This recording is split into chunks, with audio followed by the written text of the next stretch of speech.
Hey guys, it is Ahimsa here and welcome to another fabulous video where we are going to be diving into something that I absolutely love diving into, the brain. In particular, what we're going to be diving into is all about this fancy magical word that I already made a video on. If you guys haven't checked it out, I highly recommend you do, because this video is going to be the first part to a series that I'm going to be making revolved around this one magical little word called neuroplasticity. Yes.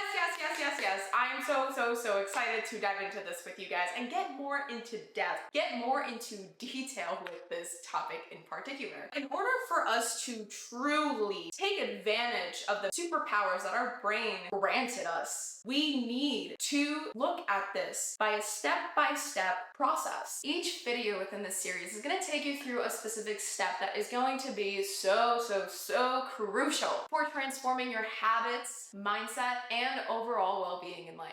This is going to be the video that's all about step number one when it comes to embodying neuroplasticity for yourself, awareness. Because think about it. If you're trying to tackle your own inner demons in life, you can't really do it blindfolded. You can't do it with a lack of acknowledgement of how they even got there to begin with. And in order for us to have the acknowledgement, we need to have awareness, right? If we aren't aware of our own self and how we act, how we perceive the world, how we react towards stimuli around us, if we don't have any awareness to any of the things I just listed, how are you guys going to get to where you want to be in life? How are you guys going to step in to the most empowered and most healed version of yourself you can possibly embody in this lifetime? In this video, I'm going to be showing you the exact reasons why awareness is the most powerful tool that you possess to take control back over your life and start doing it. Start taking those steps for yourself today.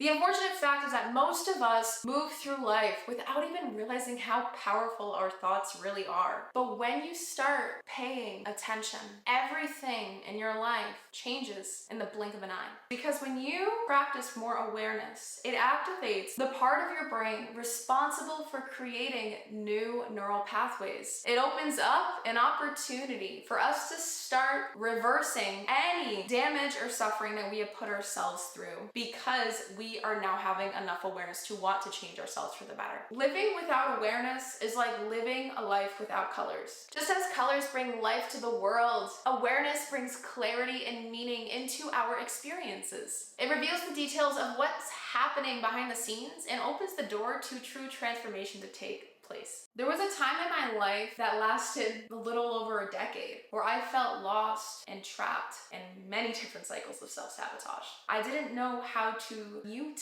the inner critic in me that was always barking and making me feel my worst. But then, a little over 5 years ago from now, there came a moment when a more magical way of seeing life came to me. This experience that I had brought me the curiosity I needed that ultimately led me to wanting to understand myself better in the end. It made me realize that if I really wanted to break free from the cycle that I was in, I had to go inside myself. And that's when I began my journey, going on some sort of voyage to uncover the truth. It was when I developed awareness to everything that I was doing to myself that I saw I had the power to change it too.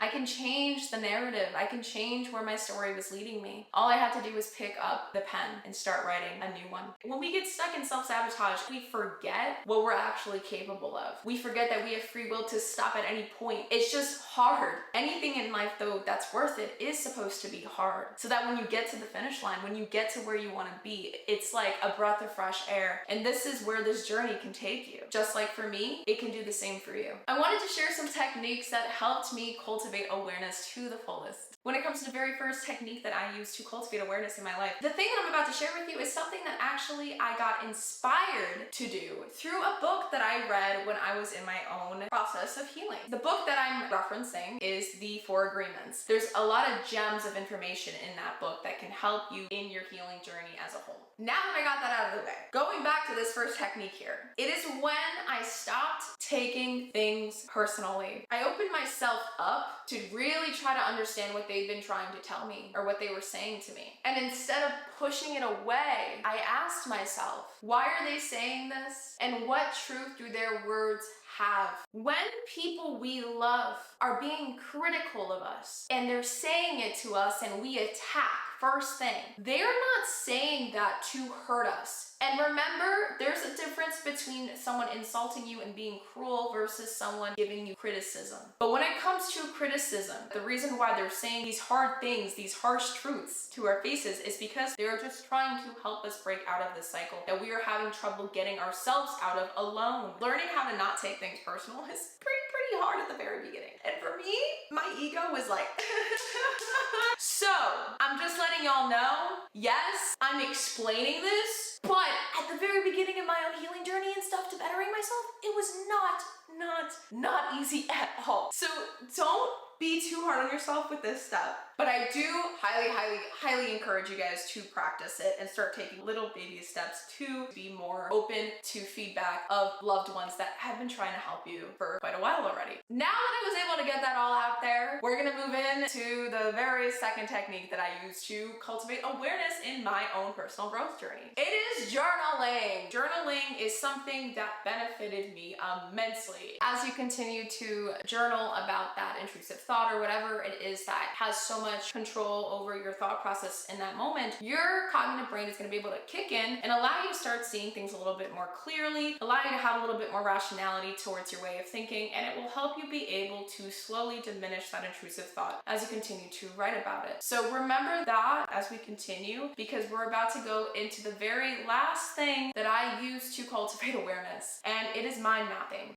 First, when it came to mind mapping, I didn't even realize that what I was doing was mind mapping to begin with. I thought it was just me scribbling down my thoughts and my emotions and whatever the heck I felt called to scribble down in that moment. But over time, I started to see connections to the things that I was scribbling down. And I started circling certain thoughts or thought patterns that I deal with maybe a certain emotion that I was feeling in the moment, whether it was fear of rejection or fear of abandonment, until I started remembering the core memories to those emotional experiences at that time. I really wanted to include this as a technique that I use to cultivate awareness because I want to show you guys how creative you can really be in your own way of problem solving the root issues to your problems that you're dealing with today. I really want you guys to be willing to experiment with the different ways you can journal, with the different ways you guys can do mind mapping. See what different style or way of doing it suits you best. In order for you to get started in your journey towards becoming the best version of yourself, cultivating awareness, and taking that first step towards neuroplasticity today, I wanted you guys to practice something. What I would love for you guys to have is a blank piece of paper in front of you guys. If you guys can get a writing utensil, that would be great too. So if you have to pause this video to get those things for yourself right now, I will wait here patiently for 5,